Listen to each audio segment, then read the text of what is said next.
Good morning guys, कैसे हैं आप सब। उम्मीद करता हूँ आप सब बहुत अच्छे होंगे।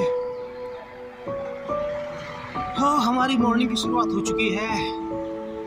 वॉकिंग भी कर लिया, रनिंग भी कर लिया, डेड सम फिजिकल एक्सरसाइज। और आज वेदर देखो यार, कितना धूप ही धूप खिली है, सनी डे। और देखो लोकेशन यार, कितना प्यारा प्यारा लोकेशन है भाई, पहाड़ों में रनिंग का।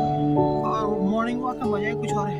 ये अगर आप सुबह सुबह ठंड में मॉर्निंग वॉक करते हो ना, तो कितनी मेहनत लगती है और कितना मज़ा आता है। उठना बहुत टफ होता है, और ठंड में एकदम चिल्ड मौसम। बाहर जाओ ना, हाथ ठंडे होते हैं, ग्लव्स नहीं हो तो, और नाक लाल हो जाती है, बहने भी लगती है, और बहुत मज़ा आता है। ये देख लोकेशन। और आज तो मौसम बहुत ही अच्छा है यार, काफ़ी अच्छी धूप खिली है।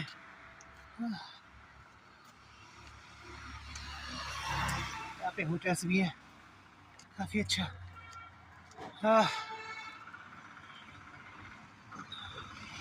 Enjoy your day guys, you all have a beautiful day.